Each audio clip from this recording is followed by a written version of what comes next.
Hi hello नमस्कार. कशात सर्वजण मस्त आणि मजेतच असाल. मी काजल तुम्हा सगळ्यांचं परत एकदा आपल्या आजच्या व्लॉगमध्ये अगदी मनापासून स्वागत करते. तर काल मी रुद्रला डोंगरावर कसं चढायचं शिकवलं आणि आज तो सगळ्या पोरांना घेऊन डोंगरावरती गेला आणि सगळ्यात वरती शेंडीवर आहे ना तो रुद्राचा आहे. तो पण एकटा चढलाय बरं का. म्हणजे एखादी गोष्ट फक्त शिकवूनच बघावी आणि एवढ्या लांब गेलेत म्हणूनसाठी बाबाने अजून त्यांना वेगळीच पनिशमेंट दिली होती की एवढ्या लांब न सांगता तुम्ही का गेला म्हणून. म्हणजे डोंगरापर्यंत ठीक होतं पण परत खालून असे फिरत फिरत आले त्याच्यामुळे त्यांना आज भरपूर ओरडा भेटला आहे. तर आज आम्ही निघालोत माझ्या बहिणीकडे म्हणजे माझ्या चुलत बहिणीकडे. तिला बाळ झालं आहे, मुलगा झाला आहे तिला, तर तिकडेच चाललो होतो. कोणतं गाणं आता ट्रेंडिंगला आहे म्हटलं?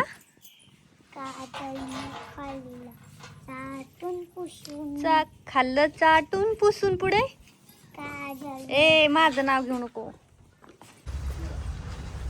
तर आम्ही आलो इकडं बाजारमध्ये मसवडला. माझ्या छोट्या म्हणजे चुलत बहिणीची डिलिव्हरी झाली तर आम्ही तिकडे चाललो. आणि ही माझी बहीण काय घेतली आणि हा कितीचं टाकलं पेट्रोल? पेट्रोल 300 रुपये एवढाच कट आलाय. एवढाच कट आलाय का म्हणे गाडी फुल करा. पेट्रोल फुकट नेत नाही कुठं. काय घे तुला जे आवडेल ते घे. काय काय घेताय? खारीक 1 किलो. 72 रुपये पावशेर आहे खारीक. जे जे घ्यायचं आहे ते पटापट टाका तुमचं.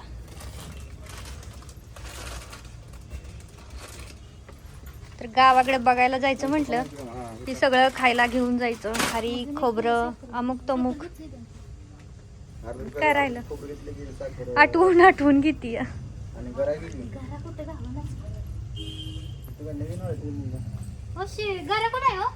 रवा कुठे आहे?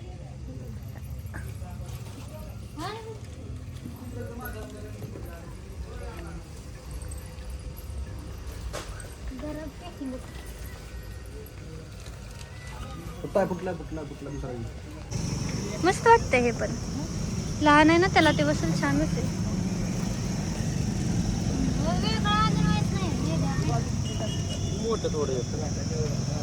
थोडे अजून चांगल्या क्वालिटीचे पण दाखवा की हो दादा. लहान एवढी मोठी नको ते किती लहान बाळ आहे. कशाला नंतर नंतर दुसरं घ्यायचं.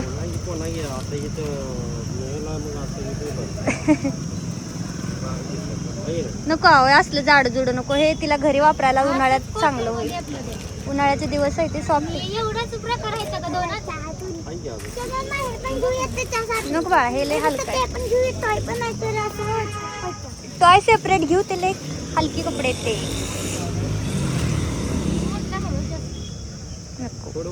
मिरची ह्यातूनच घे. हे 2 व्यवस्थित बसेल हे. आणि ह्यातून एक 2 यातून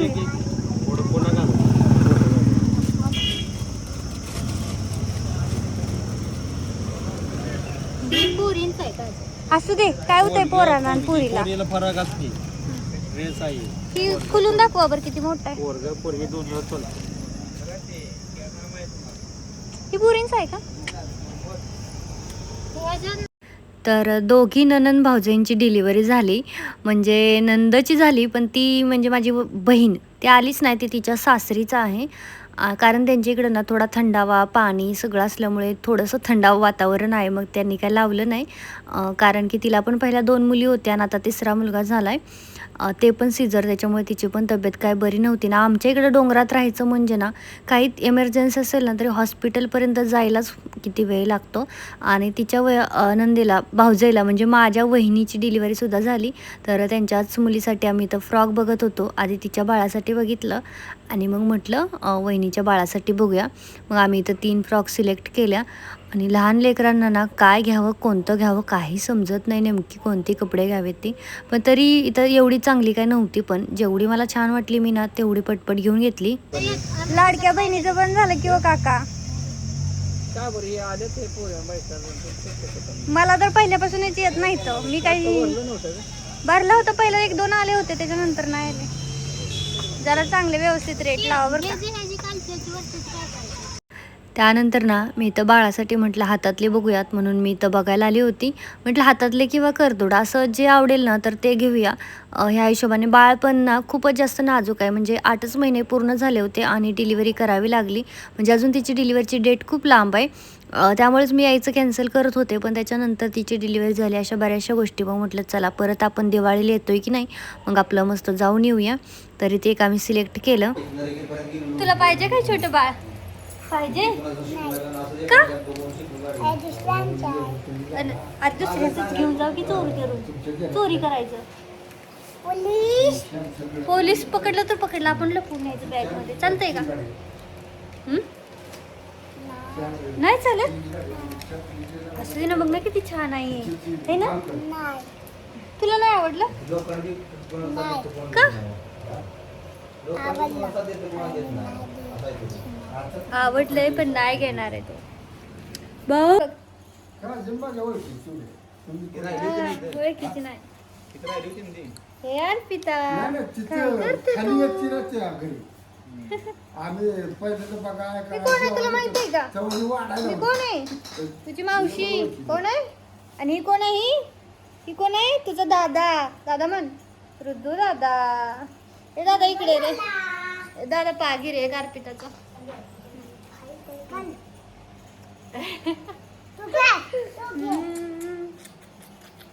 मी तर किती सारे घेतले बघ. अर्पिता आहे की छोटीची पडलेला आणि त्या तुझ्या बापाकडे. चल तरी माझी बहीण माहिती आहे हिच्यापेक्षा मोठी आहे मी. आता कोण मोठं दिसतंय? कोण मोठं दिसतंय? मी हिच्यापेक्षा मोठे 1 महिन्यानी आणि माझ्यापेक्षा 1 महिन्यानी बारके. आता बघा आता लय फरक दिसतोय. तिला घेतली दिसते ना मोठी, माझ्याकडे नाही दिसत ना. मोठी दिसते यार. जाड झालं ना माणसाचं वय दिसतंय, बारीक राहिले माणसाचं वय दिसत नाही, कमी दिसतंय आहे नाही. हे बघ इकडे बघ. हाय बाय कर. चल बाय कर. बाय कर. कर की टकमक बघती. बाय कर की. तर ह्या आहेत माझ्या बहिणीच्या सासूबाई. म्हणजे ह्या मला ओळखतात, चांगलं ओळखतात. माझ्या बहिणीला नाही पण मला, कारण मी तिच्यासोबत राहिली होती पाठ राखीन म्हणून. ज्यावेळेस तिचं लग्न झालं ना तर त्यावेळेस तिच्यासोबत इथं मीच राहिली होती. कारण की तिला सख्खी बहीण नाही आहे आणि आम्ही म्हणजे असं काही सख्यान चुलत नाही, आम्ही सगळे एकत्र वाढलेलो आहे. त्याच्यामुळे शाळेत लहान मोठं सगळं आम्ही सगळं एकत्रच केलेलं आहे. मग तिच्या लग्नात कोण राहणार म्हणूनसाठी मला ठेवलं होतं. मग मी 2-4 दिवस राहिले होते. नंतर मग मी माझ्या घरी म्हणजे आमच्या घरी गेली होती तिकडे. त्यामुळं मला सगळं ओळखतात इथे.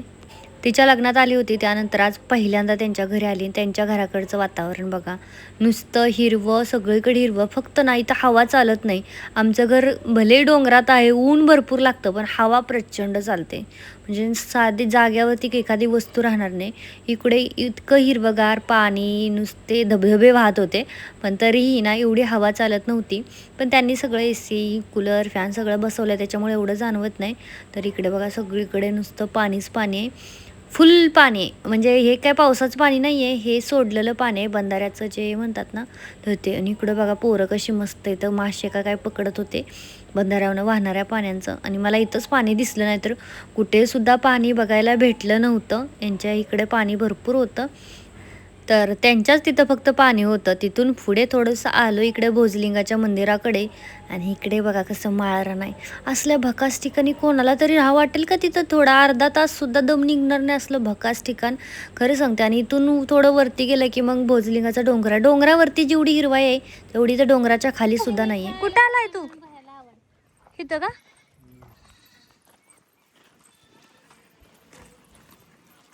तू कुठे आला तू? तर ऋतू आलाय मावशीच्या घरी. ऋतू पहिल्यांदाच आलाय है ना. मी लग्नानंतर एकदा आली होती, त्यानंतर आजच आली है ना. तर आम्ही मावशीच्या घरी आलोय, ऋतूच्या मोठ्या मावशीच्या घरी, किती वर्षानंतर. देखी भरपूर आहे अगं, दिल्यावर चालतंय ना. हे आमच्या आकीचं घर, आकीचं घर आकीचं आमच्या. बस यश खुर्ची. चला कशा गळा मिठी करताय का बाई? एवढ्या साऱ्या शेळ्या आहे त्या माझी करड जाऊ ग तुझ्या व्हिडिओ मध्ये बघा गिराय काय नाही एवढ्या लवकर थोडी विकायची आहे, तुझे किती छोटे आहे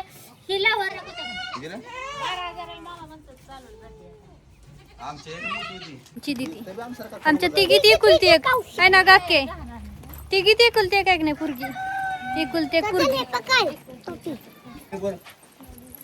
चला के ही माझी आखी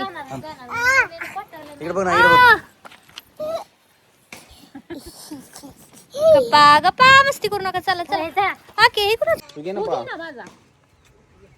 दीदीला एक दे ना आपले अरे दीदीला दीदीला एक दे की बरं मला दे ठेवायला दे.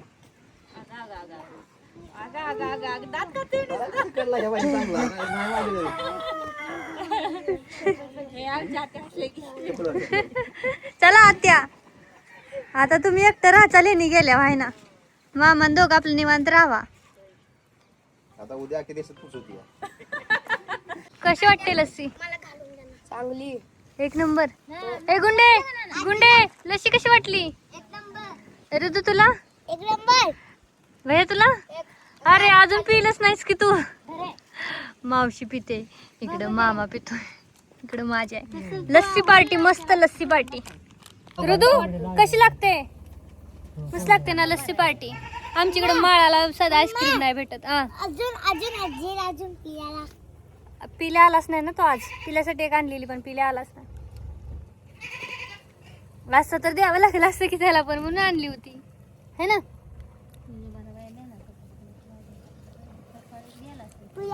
बारकास का झोका खेळतोयस? ए बारक्या पोरात बारका मी एक बारके तू बारकाय का झोका खेळायला आणि वरण ला ला ला ला गाणं म्हणतोय. ती पोरं सुद्धा मोठ्या माणसांसारखा किल्ला बनवतायत. ए रे तू काय करतोय रे? आणि हे मामा बघ इकडे झोका खेळतोय. मग हम जोका खेळताय झुला झुलता है फाटल बिघड तुझ्या वजनानं ते साडी. कैसा झुलता है नाटक म्हणलं गुन्हे काय म्हणला तू? आताशी सामान आणायचं चालू आहे सकाळी बनवायचं आहे. आणि एवढी शात किती बनायचा? एक एक एक पायरी तरी बनेल का? अजून आणायची आहे माती. ए गुंडे पायरी बनेल का? अर्धा. रुद्दू तुला किल्ला माहिती आहे का काय असतो ते? काय असतो? किलो म्हणजे किलो. ए रोडवाल्या तू राजा शिवाजी पिक्चर बघितला का? छत्रपती शिवाजी महाराजांचा. तर त्याच्यात होता का किल्ला? कसा होता? एकदम मस्त एक नंबर. हा, मग तसा बनवायचा आहे किल्ला. तुम्ही कोणता किल्ला बनवणार आहे रे? नुसती भाजी मला नसल्यामुळे मी बसलाय. तू काय वर बसतो का किल्ल्यावर? याला माहितच नाही. ए गुंडी गुंडे तू कोणता किल्ला बनवतोय सांग ना. साधा साधा म्हणजे नाव सांग की किल्ल्याचं. रायगड. ए नेरीवर झालता. आणि मग रायगडवर काय झालं होतं? मृत्यू झालता. हो का? कुठं की आमची गुंडी आहे. गुंडी इकडे बघ गुंडी इकडे बघ. गुंडीला लय नाद आहे. कसली चाळून चाळून माती केली त्याच्यात काय राहिलं पण नाही. एक इतकुसा खडा नाही ठेवला त्यांनी. ठेवला का त्यात इतकुसा खडा? नाही. सकाळपर्यंत बनेल का? हो. मी जाईपर्यंत बनेल का? तू कधी जाणार आहे? उद्या. उद्या हा सकाळी का? नाही मी उद्या जाणार. तुला राहायचंय का इथं? बरं ठीक आहे. तू म्हणतो तर आपण परवा जाऊया. ठीक आहे. तर आजचा दिवस एकदम मस्त गेला. पण गावाकडे कसं आहे आज ह्याची डेट झाली उद्या त्याची डेट झाली तर आज आम्ही लेट आलो तर आजचा दिवस मस्त गेला फिरून. त्याच्यामुळे एवढं हे जाणवलं नाही. पण बाहेर गेलो ना की उन्हामुळे इतकं डोकं प्रचंड दुखत होतं. तर हे माझ्या चुलत्यांचं घर आहे आणि मग माझ्या बहिणीचं बाळ झालं तर तिकडेच आम्ही गेलो होतो. तिकडनं आलो आणि मग येताना माझ्या बहिणीकडे पण गेलो होतो म्हणजे माझ्या आखीकडे. तर तुम्हाला भावंडं पाहिजेत म्हणजे भावाचं इतकं काय नसतं पण बहीण पाहिजे. कारण ना बहिणी एवढं म्हणजे ना आमच्यात आम्ही तर जातच नाही शकत माझ्या मोठ्या बहिणीकडे किंवा माझ्या आत्ता जी आली ना तर तिच्याकडे हिच्या मम्मी, ह्याच्या मम्मीकडे पण नाही जात. तर पण त्या दोघी म्हणजे हिथं आम्ही तिघी भेटतो, प्लॅन ठरवूनच असतो आहे ना. ह्यांना केव्हाच यायचं होतं तर मी नाही आली म्हणूनसाठी हे पण नाही आले. तोपर्यंत एवढा पोहून पोहून काळा झालाय. पोहल्यामुळे इतकी ह्यांचं त्वचा अशी झाली पूर्ण आहे ना. आणि मग आमच्यात असं असतं की म्हणजे माझी मोठी बहीण आहे ना, तिला तर जमतच नाही इकडे येण्यासाठी, म्हणजे असं राहणं वगैरे ते सर्व गोष्टी. पण आम्ही आलो ना की एक रात्र का होईना पण ती येतेच फिक्स कंपल्सरी. त्यामुळं मला बहीण पाहिजे, बहीण पाहिजे. आणि इतकं म्हणजे ना माझी आक्की माझ्यावरती सगळ्यात जास्त प्रेम करते. आजी आक्की, मी लहान आहे ना ते. ए आदर्श, तुला कोणती मावशी आवडते सांग? दोन्ही पण आवडते. दोन्ही पण मावशी आवडतात? मामा माझी एकच आहे. आवडतात का? पण आवडतात किती? सगळंच. नाही नाही, झूठ झूठ. मामा सारखा ओरडतो ना तुला? नाही मारतात का? नाही तर मार. हाँ सच में झूठा? यस Yes, नाही. इन दोनों को मारते इन दोनों. नाही नाही नाही, झूठा. सरक भया. कुछ का नाही मारते. तुला मस्त वाटतंय, इतकं भारी वाटतं ना थंड, पण दिवस नको वाटतो इकडं. प्रॉब्लेम असा आहे. आणि एवढं मारहाण हे. आणि मला पहिल्यापासूनच ना म्हणजे मला एकटं राहायची सवय आहे. पहिलं माझं लग्न होईपर्यंत मी, माझी आई, माझं वडील आम्ही तिघंच राहायचो. कारण माझ्या बहिणीचं, एका बहिणीचं जी आता मी आज गेलते ना माझ्या आक्कीचं, तर तिचं लग्न झालं होतं मी 6वीत असताना. दुसऱ्या बहिणीचं लग्न झालं मी 9वीत असताना काहीतरी, 9वीत की 10वीत. आणि माझ्या 10वीच्या उन्हाळ्यात माझ्या भावाचं लग्न झालं होतं. मग 10वीपासून परत माझं पूर्ण म्हणजे मी तोपर्यंत एकटीच राहील त्यांच्यासोबत, माझ्या आईवडिलांसोबत. सगळेजण लग्न झालं की आपापलं मुंबईला. माझी बहीण गुजरातला होती, ह्याला होती, बँगलोरला होती. त्यांचं सोन्या चांदीचं दुकान होतं. आणि त्याच्यानंतर मग त्यांचं एक म्हणतात ना की नशीब असतं बदलत राहतं. तर 1-2 वर्षच राहिली, त्याच्यानंतर मग ती इकडं आली. तेव्हापासून तिनं इतका त्रास, इतके कष्ट केलेत ना. आणि आत्ता ती जाणार आहे मुंबईला इतक्या वर्षानंतर. त्याच्यामुळे आम्ही सगळेच एकदम खुश आहे. आणि इतक्या म्हणजे ना अखंड शुभेच्छा की बाबा पुढचं त्यांचं आयुष्य व्यवस्थित राहावं, म्हणजे छान राहावं आत्ता. मस्त राहावं. कारण गावाकडे कसं आहे, तुम्हाला शेती असेल भरपूर, पाणी असेल भरपूर, तर तुमचं गावाकडे राहणं योग्य आहे. नाहीतर उगाचच काहीच नाही आहे आणि उगाच ते लोकांच्यात रोजंदारीने जा, ह्याला काही एक अर्थ नाही. माझ्या दोन्ही बहिणी म्हणजे गरीब आहेत. माझ्या आखीचं घर तर ना एकदम म्हणजे माळवादाचं वगैरे असं आहे. आणि एवढंसच आहे त्यांचं. किचन पण त्यात, झोपायचं पण त्यात, सगळं देतच, असं एवढंसच आहे. आणि आता एक त्यांनी थोडासा पुढे पत्रा वाढवला, नाही तर लई छोटंसंच होतं. माझ्या ह्या बहिणीचं थोडंसं ठीक आहे, पण दोघीची गरिबीच आहे. माझी इतकी जास्त काही श्रीमंती नाही आहे, गरिबीच आहे. त्याच्यामुळे मी ना म्हणजे कधीच असं वायफट खर्च नाही करत. म्हणजे आता मला सारं कमेंट येतात की एवढं कमवते तर इतका कंजूसपणा करते, इतक्या स्वस्त गोष्टी घेते वगैरे. मला असं वाटतं नको या, म्हणजे थोडंसं आलं तर उगाच ह्याच्यासारखं नाही करायचं, अति केल्यासारखं. अजून आपली खूप सारी स्वप्न आहेत. कुणाला वाटतं हे असं आयुष्य गरिबीचं जगावं? मलाही वाटतं माझ्या माणसांना एकदम चांगलं ठेवावं. पण कसं आहे, प्रत्येकाची त्याची परिस्थिती असते. आणि त्याच्यामुळे प्रत्येकजण तेवढंच कष्ट करत असतो. आणि मग माझ्या आईचं म्हणणं आहे की सगळेच जण गरीब नका राहू, कोणीतरी काहीतरी करा. कोणीतरी सिटीत एखादा फ्लॅट घ्या, कोणीतरी काहीतरी अशी गाडी घ्या वगैरे, अशा काही गोष्टी करा, असं माझ्या आईचं म्हणणं असतं. आणि त्यामुळं मी नवीन असा एखादा टॉप घेतला, तिला मी सांगितलं हा टॉप 600 रुपयाचा आहे. अशी वाचून मला आई म्हणत होती काय गरज होती, एवढा वाटत पण नाही, एवढा 600चा असं वाटत नाही, 100-150चा वाटतोय मला, अशी म्हणायला लागली. तर ही अशी सिच्युएशन आहे गावाकडची, अगदी करून खाण्या इतपत. पण आत्ता आमची जी आहे ना परिस्थिती, ती खूप चांगली आहे. म्हणजे आम्ही स्वतःच्या ह्याने करून खातोय, करून खाऊन पिऊन खुश आहे. आधी आमची परिस्थिती थोडी कमी होती. माझ्या लग्नाच्या वेळेस माझी सासरचंही ना अशी छपराचं घर होतं, तरीही म्हणजे आम्ही लग्नाला हो म्हटलो होतो. त्याच्यानंतर मग आता त्यांनी ते 2-3 रूम 4 बांधलेले आहेत. आणि हळूहळू होत असते प्रगती, एकदम होत नसते. आणि प्रगती केलेल्यासोबत लग्न करण्यात मजा नाही, खरं सांगते. प्रगती होणाऱ्यांसोबत, म्हणजे आपण स्वतः जाऊन तिथं प्रगती, म्हणजे ती म्हणतो ना आपण सगळ्या गोष्टी सोबत करू, त्याला महत्त्व आहे. आणि बघू आता होतील आपली सुद्धा स्वप्न हळूहळू पूर्ण. त्याच्यामुळे ना मी खूप जास्त पैसे खर्च करताना इतका विचार करते की ही गरजेचं आहे का, हे करणं गरजेचं आहे का बाबा. आपण इतके कष्ट करतो आणि मी म्हणून अति कष्ट करते म्हणून माझे डोळे असे आहेत. मला आता सगळेजण म्हणतात की खूप जास्त काम करू नको वगैरे, पण मला करायचं आहे. माझे डोळे काही झालं ना तरी चालेल. मी अजून 2 वर्ष इतकं अति काम करणार आहे, 2 वर्ष तरी कमीत कमी. म्हणजे माझ्या नवऱ्याचा पगार इतका चांगला आहे की मी आईश पेशमध्ये बसून खाऊ शकते. म्हणजे खूप चांगला, म्हणजे माझ्या दोघी बहिणींच्या भावाच्या तुलनेमध्ये माझ्या नवऱ्याचा पगार चांगलाच आहे म्हणावं लागेल. आता फार्मासिस्ट एक्झिक्युटिव्ह ऑफिसर आहे ते, तर चांगलाच पगार आहे, त्यात काही इश्यूज नाही. पण तरीही मी इतके कष्ट करते कारण मला असं वाटतं आपली परिस्थिती बदलली पाहिजे, लोकांनी कौतुक केलं पाहिजे, बाबा काय हे जास्त थोडंसं. तर त्याच्यासाठीच हे अति जास्त प्रयत्न चालू आहेत आणि ते करत राहायचं. त्यामुळे आता मी जाणार आहे ना, तर आता मी सुट्टीला वगैरे पण दिवाळीला पण नाही येणार आणि मध्ये यात्रा वगैरे असते ना तेव्हा पण नाही येणार. म्हणजे अति कष्ट करत राहायचे आणि परिस्थिती बदलायची, लवकरात लवकर बदलायची. मग किती का त्रास होईना. मी 2-1 वर्ष अजून खूप म्हणजे कष्ट करणार, त्याच्यानंतर मग मी कमी करणार. मग रुद्रेश पप्पांच्या जीवावर मस्त खायचं. एकदा का घर गाडी अशा सगळ्या गोष्टी झाल्या ना मग निवांत रिलॅक्स. आणि आमच्या सासू सासऱ्यांचंही म्हणणं असं पडतं की बाबा तुम्ही सिटीमध्ये काहीतरी प्रॉपर्टी घ्या. गावाकडे आम्ही आमचं कसं राहतं की गावाकडे आपलं पत्र्याचं घर आहे, तर आता आपली चांगली परिस्थिती बनायला लागली तर आपण बंगला बांधूयात वगैरे वगैरे. तर माझ्या सासऱ्यांचं म्हणणं असतं की नाही नको, आत्ताच आपण हे पत्र्याचं घर आत्ताच आमच्या लग्नाच्या वेळेस बांधलं आहे. म्हणजे 3 रूम माझ्या लग्नाच्या वेळेस बांधल्या त्या. आणि आणि आता मग लग्नाच्या वेळेसच बांधलं. मग माझ्या लग्नाला किती 7 वर्ष झाली.